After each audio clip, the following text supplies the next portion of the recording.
You see in the bottom corner of your screen, they're starting to work on that. That's the launch abort and the closeout crew that you see right there, right on time with their work as they go to shut. And you can see it in motion right now, that launch abort system hatch. Thank you so much, Daryl. Great news all around. And yes, we did just see them close the last hatch. And now we are looking at a live view of Banana Creek. Lots of people there, I'm sure, relieved to hear that that issue with the flight termination system has been, and go from all of them, I would imagine. Yes, it's kind of exciting. The crowd is building. And as Daryl said, you can start to see the sun poking out here, and we can see all the clouds are moving north and moving away from us. So it's all good news. And so as we know, we have our Leah Martin down there at the Banana Creek viewing location, and she's standing by with some other guests. Hey, Megan, I don't know if you heard that huge cheer just now. If you heard a big rumble, as soon as Daryl said that the range was clear for launch, everybody clapped. It was super excited as we get to do some final countdowns.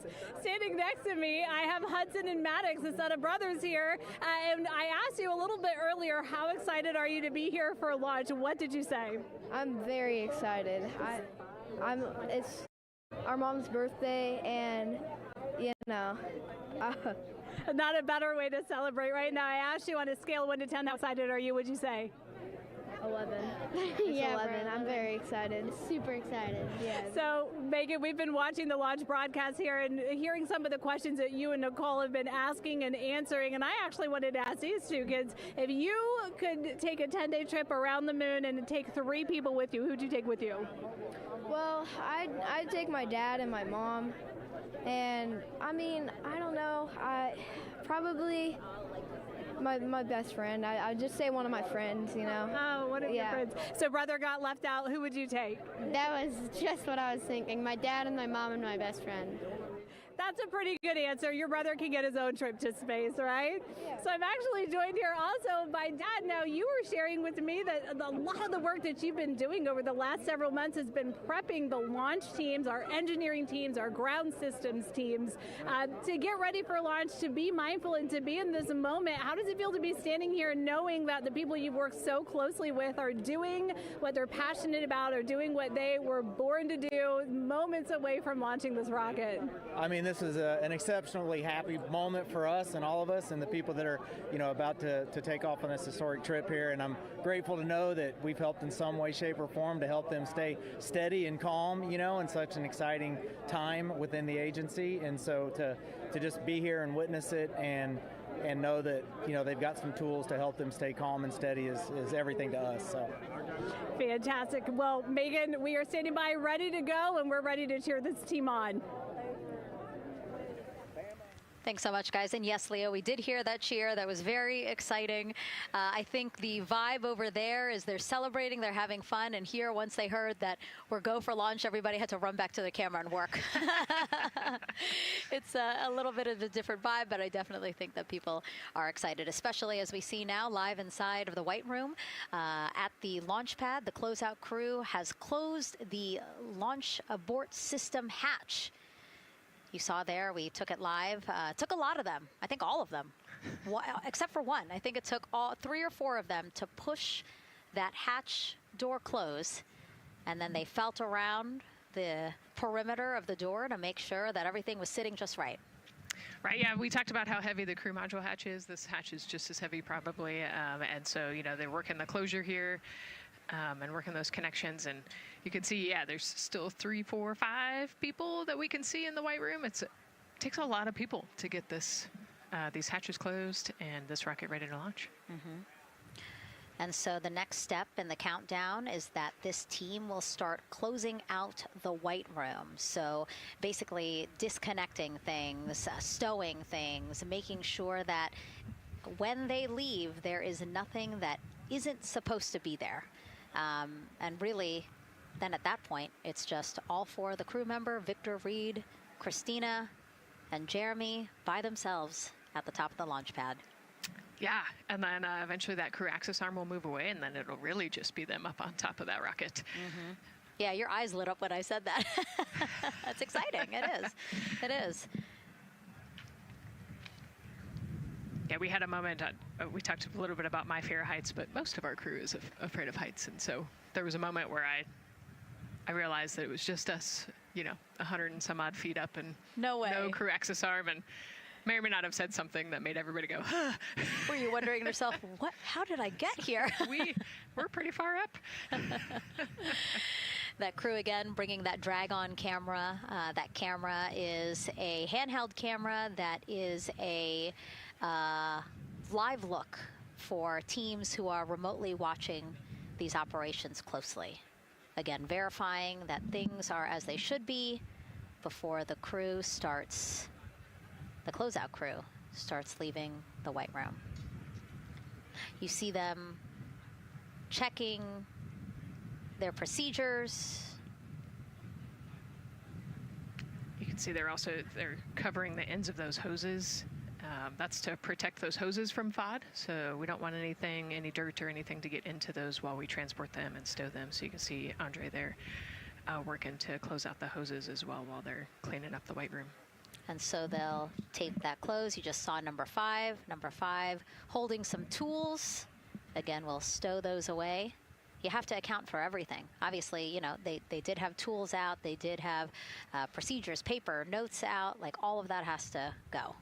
Yes, and you can even see on number 3's hat, he's got a string that's connected to his suit there. Mm-hmm. That's, again, just to make sure that we don't lose anything. If, a gust of wind or you get knocked or something, you don't want to lose a single thing in the White Room. So everything is tethered, everything is accounted for, and everything is protected. The crew now, another live view of them inside Orion. Jeremy, Christina, and Reed and Victor on the right side of your screen. What do you think they're thinking right now, Nicole?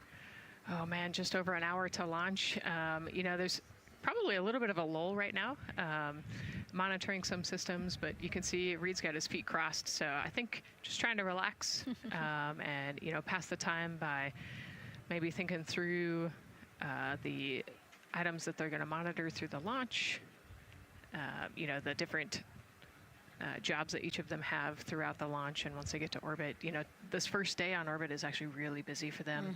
Mm-hmm. They've got, 2 burns that they have to monitor. They've got to get the system set up, and they've got to get the cabin set up. So there's a lot going on in the next 24 hours for this crew. I think they've got a couple sections where they get to take a nap, but I don't think they get a full night's rest for quite some time. So, yeah, going through what's next.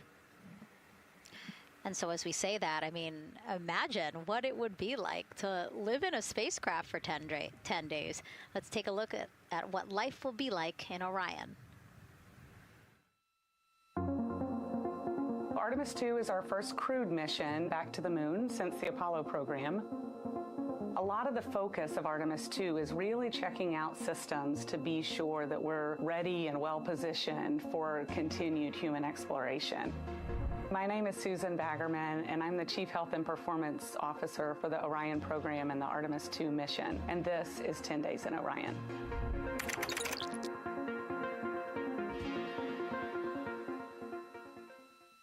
For this mission, the crew will launch in the Orion spacecraft on top of the Space Launch System rocket, or the SLS rocket.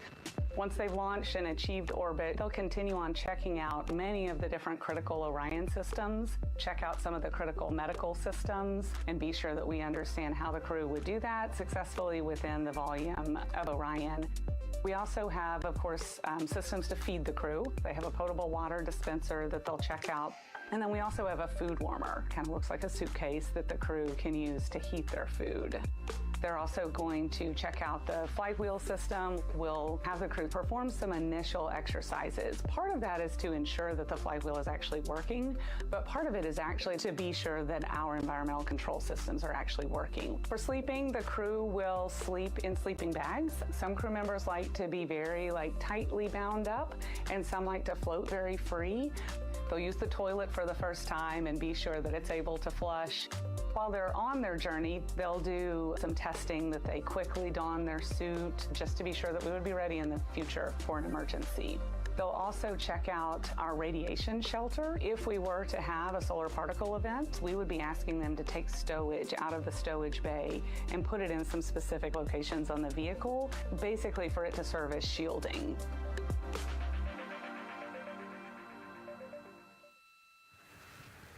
And so I want to talk a little bit more about what we just heard in that package. I am interested in the space food. So Reed, Victor, Christina, and Jeremy have a pretty big menu to choose from, so that's really cool. We're actually going to pull up a graphic now that kind of shows you some of the food that they're going to have with them on their 10-day journey around the moon. We know of more than 10 types of beverages. There's coffee, a mango peach smoothie, apple cider, lemonade. So those all sound delicious. And now I've just remembered I haven't eaten lunch. They're actually not too bad. I actually have a mango peach smoothie with me today. No way.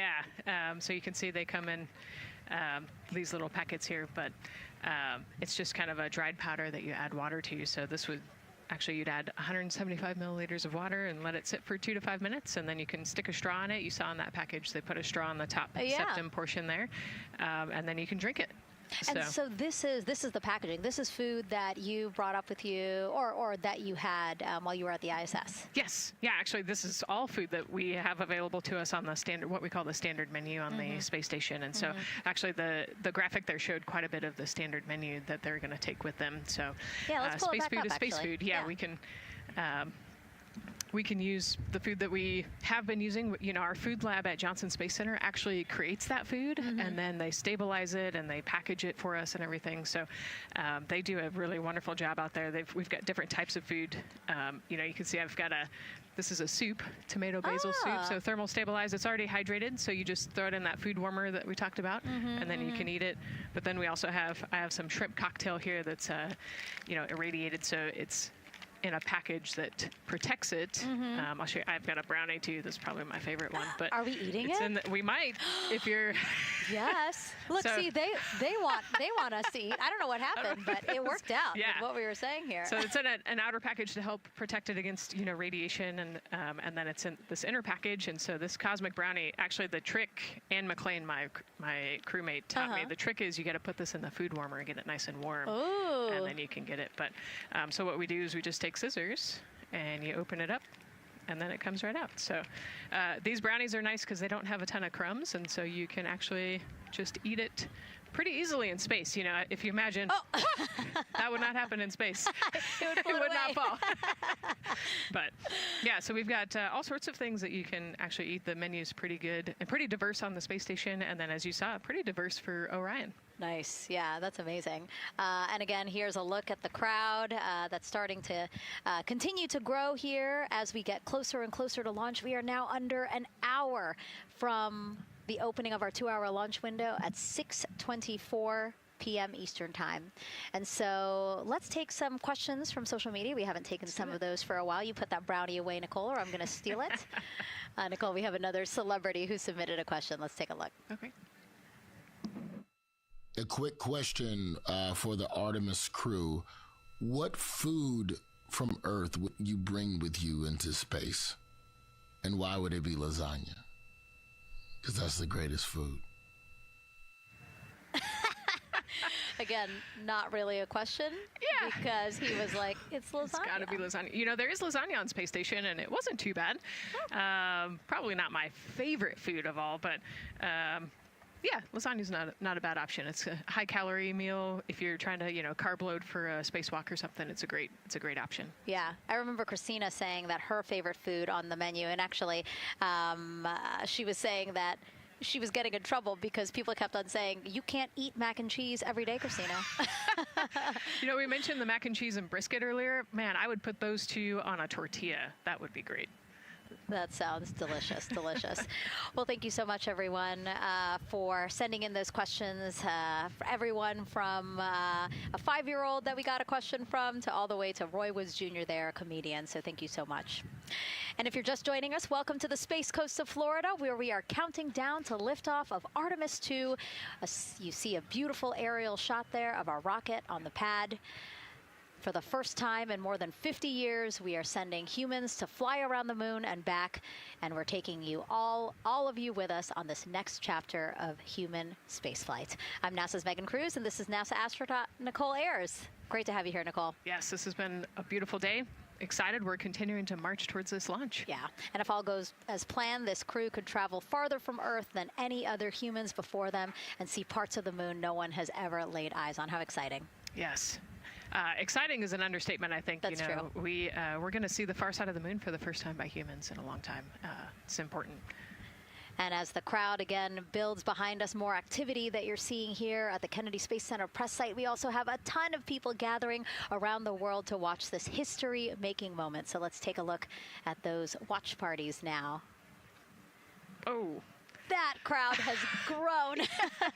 We checked with them probably like 30 minutes ago, and it was half that. But again, as we get closer and closer to launch, we are seeing more and more people gather together, wanting to experience this together and not just in a vacuum at home, you know? Yes, this is so exciting. Look at all of those people. Man. And now here we are back in Seattle, the Museum of Flight. Again, people gathered there to show their kid. We see someone walking in the second row there. His first crewed launch to the moon. How exciting. That is exciting. Hello, everyone. Woo. Oh, that's so great. And now let's get you up to speed on what's happened so far. Again, we are now within an hour of the opening of our launch window. So what has been happening so far today? Well, a lot. After waking up and grabbing a bite to eat, our Artemis II crew suited up inside the historic crew quarters, a tradition that dates back decades. Teams helped them into their custom Orion crew survival suits, and just like other crews before them, they gathered around a table for a card game to pass the time, but to also burn off any lingering bad luck before they walked in the footsteps of every NASA astronaut launching from Kennedy Space Center since Apollo 7 in 1968. They walked outside the Neil Armstrong Operations and Checkout Building to greet a crowd of family, friends, supporters before getting into their Astrovan for their security-escorted ride out to historic Launch Complex 39B. They got a close-up look at the SLS rocket, then walked across the crew access arm and climbed one by one inside their Orion spacecraft. After that, teams conducted final checks with the crew before closing both hatches, the crew module hatch, as well as what you're seeing there, the launch abort system hatch. And now we are back live at the pad where the closeout crew is getting ready to leave the White Room. They are now tethered, Nicole, because they are about to move some pieces that connect the Orion spacecraft to the White Room, correct? Yes, there's kind of what I would call a shroud. You can see them working that there. So it is actually connected, so that way the gap between the crew access arm and the crew module, and well, I guess that's the LAS there, is covered. But they're about to remove that so that the crew access arm is not connected to the rocket in any way, so that it can retract here in the next few minutes. And for how we're looking with the launch countdown milestones, let's go to Daryl Nail in the Launch Control Center. All right, thank you very much, Megan. And as you can see there, the finishing touches, as you've been talking about, to the LAS, which brings me to that subject, because we currently are hearing the launch team is working an issue that was reported out with the LAS. At least there's an issue apparently with a battery on the LAS. The engineer who is in charge of the launch abort system sits on console here, reported that a temperature for one of the two LAS batteries is out of range.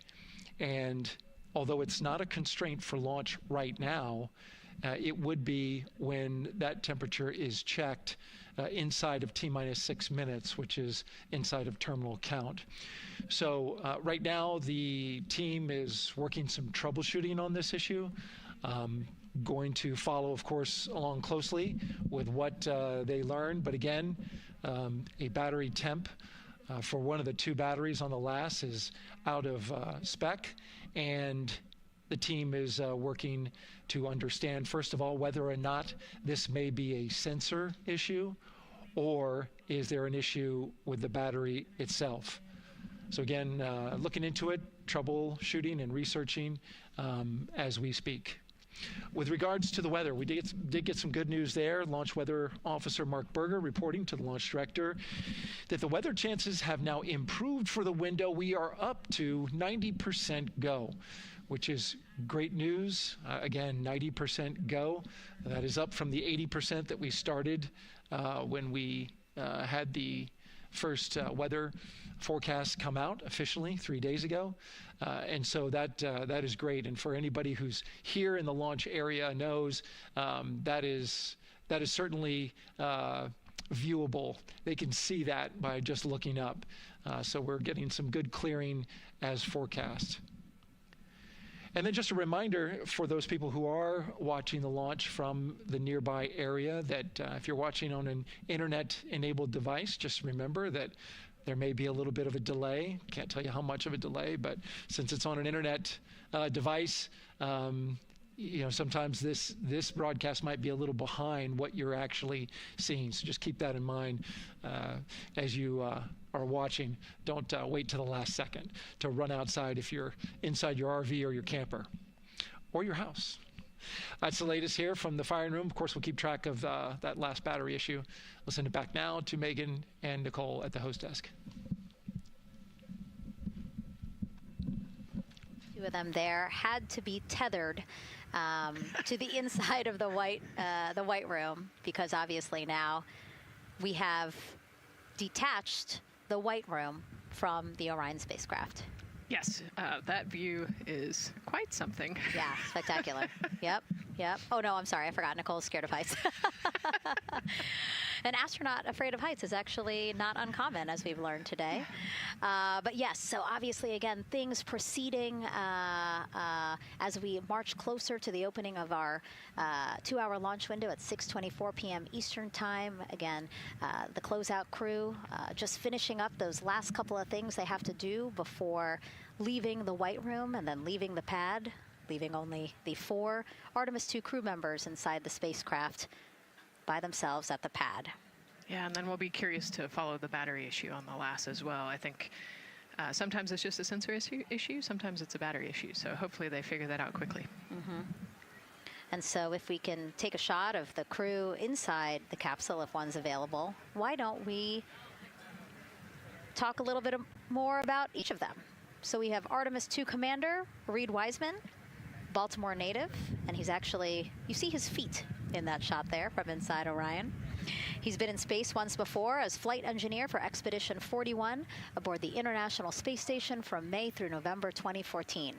During the 165-day mission, Reed and his crewmates completed more than 300 science experiments in areas like human physiology, medicine, physical science, earth science, as well as astrophysics. They actually set a milestone for station science by completing a record 82 research hours in a single week. He also served as chief of NASA's astronaut office from December 2020 to December 2022. His 2 daughters were out to wave goodbye to him as he made his way to the launch pad. And again, there's Reed's feet. Reed is the one sitting in the seat to the right, closest to our camera there. So looks like he's relaxed by the body language of his feet. Yeah, I think they're kind of in a holding pattern, if you will, or a waiting period. So it makes sense that he's a little bit relaxed. He's also kind of just a relaxed person in general. He's wicked smart, but has a demeanor that keeps everybody calm. And so I think we're seeing that here today. And so in this shot, Reed is the one sitting on the left, and to his right, Artemis II pilot Victor Glover. NASA selected the California native as an astronaut in 2013, and at the time he was actually serving as a legislative fellow in the United States Senate. His first trip to space, November 2020, pilot of NASA's SpaceX Crew 1 mission. That was the first operational mission of NASA's Commercial Crew program, which resumed launching American rockets from American soil to the International Space Station since the end of the shuttle program. Victor is a U.S. Navy captain and naval aviator who served as a test pilot, racking up more than 3,500 flight hours in more than 40 different aircraft. So again, he probably feels pretty at home in the pilot seat of Artemis 2. Yeah, I think he does. He got to say goodbye to his wife and 4 kids. Again, those were the family that he had here at Kennedy Space Center before the 4 of them drove out to the pad. Yeah, and you can see there, we talked about Victor's energy earlier, and you can see him working through, pushing some buttons on the displays. Looked like he was pulling up a procedure, so he's following along and ready to go, looks like. And then mission specialist Christina Cook, sitting on the upper left-hand corner of the screen there, native of Grand Rapids, Michigan, was selected to the Astronaut Corps in 2013, same class as Victor, served as flight engineer on the International Space Station from March 2019 to February 2020. During that time, she set a record for the longest single spaceflight by a woman with a total of 328 consecutive days in space. How cool. She also participated in the first ever all-female spacewalk. And before becoming an astronaut, Christina helped build space science instruments and led scientific fieldwork in some of the most remote environments on the planet. Her hobbies include surfing, rock climbing, and community CDR, service, yoga, and photography. Go ahead, NCD. There's a couple of suppressed overvolt messages. We're going to go ahead and clear those off your screen. We see them and we copy. All right. NASA test director. We're still working here, trying to get through everything. So we're getting close, and then trying to talk that other issue that we just picked up a little bit ago. But I think work-wise, we're doing really well. Sounds good, NCD. We're doing great on board. Glad to hear it. NASA test director giving an update to the crew. Some messages flashed on their displays. Just wanted to say that they didn't have to worry about that. We're going to clear that. And that also just reassuring the crew, again, that they are tracking and working the issue with the launch abort system battery. Yeah. All right. And then first-time flyer, Canadian Space Agency astronaut Jeremy Hansen will fly to the moon as mission specialist on the Artemis 2 mission. The London, Ontario native selected as an astronaut in 2009.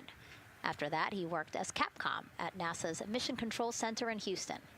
Capcom stands for Capsule Communicator and is the sole direct voice communicating with astronauts while in space. Jeremy also participated in training exercises, really cool ones like living on the ocean floor off the coast of Florida to simulate deep space exploration for a week. In 2017, he became the first Canadian to lead a NASA astronaut class. He also enjoys getting out on a sailboat, rock climbing, and mountain biking. He has a wife and 3 children. And he's the one that you see bottom left-hand corner of your screen. I know, I'm trying to see what he's doing there. Christina's looking too. And so there is your Artemis 2 crew inside the Orion spacecraft. And this is actually the 7th time NASA astronauts will launch on a new NASA spacecraft designed for crew. And if you're wondering about the first 6 crewed test flights, here they are.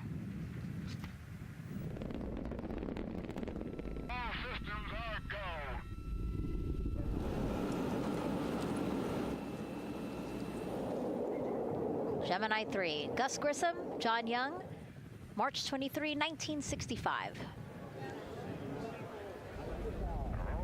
Apollo 7, Wally Schirra, Don Isley, Walt Cunningham, October 11, 1968. Space Transportation System, or STS-1, John Young, Robert Crippen, April 12, 1981. Then NASA SpaceX Demo 2, Doug Hurley, Bob Behnken, May 30th, 2020, followed by NASA's Boeing crew flight test.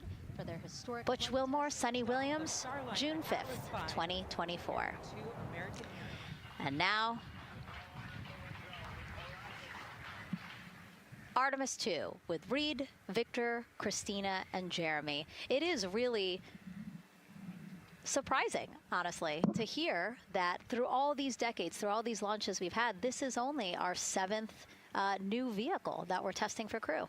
Yeah, you know, we have so many different missions that we think about and we talk about, but really 7 vehicles that we've tested and that we're flying. You know, I like to think of spaceflight really as a permanent test, right? We have, you know, hundreds of missions or so. You know, an airplane that gets tested and then flown has thousands of data points. And so really spaceflight is always going to be in the test field. And I think it's important to remember that, especially as we put humans on rockets that we never have before, or for the 7th time we start a new vehicle and a new mission. Just getting word now that White Room closeouts are complete. And so the closeout crew is preparing to leave the pad.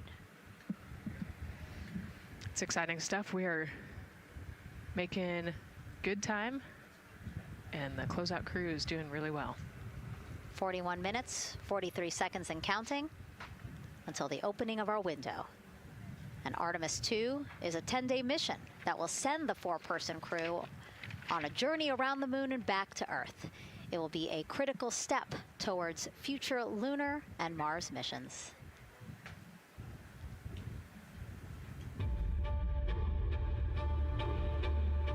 We're going back to the moon because it's the next step in our journey to Mars. We need to go explore the moon. There's vast regions of unexplored areas with the coldest, darkest places in our solar system. This is a test mission, and when we get off the planet, we might come right back home. We might spend 3 or 4 days around Earth. We might go to the moon. That's where we want to go, but it is a test mission, and we are ready for every scenario as we ride this amazing space launch system in the Orion spacecraft. But another reason we're going back to the moon is to fulfill NASA's mission, which is to explore the unknown in air and space, to innovate for the benefit of humanity, and to inspire the world through discovery. And when we succeed and when we accomplish the things that we set out to accomplish, that inspiration not only can set up new things to happen, but it also is a reminder in tough times that we're capable of doing great things when we work together. The thing I love about the moon is that it's not just a beacon for exploration and this platform of possibilities for incredible missions like this, but it has benefits. That's actually why we're racing towards it. Those benefits are really wide in nature. You have everything from innovation, technology development, not only for future missions going deeper into the solar system, but technologies that come back to Earth. You have inspiration, a whole generation of people starting this pipeline of STEM workers and manufacturers and operators that are excited to see what you can do when you work hard and you come together as a team. When I think about the 4 of us flying around the far side of the moon, seeing that Earth rise, taking images and video and sending them back to you, the feeling that I have inside is hope. We know that Artemis 2 is not the solution for humanity on planet Earth, but it is a contribution in the positive column. We hope that just for a moment that people will pause and say, wow, it's extraordinary when you look back upon the Earth with over 8 billion people, and you see this concrete example of what humanity can do, this extraordinary thing when we set big goals and CDR entity to achieve them.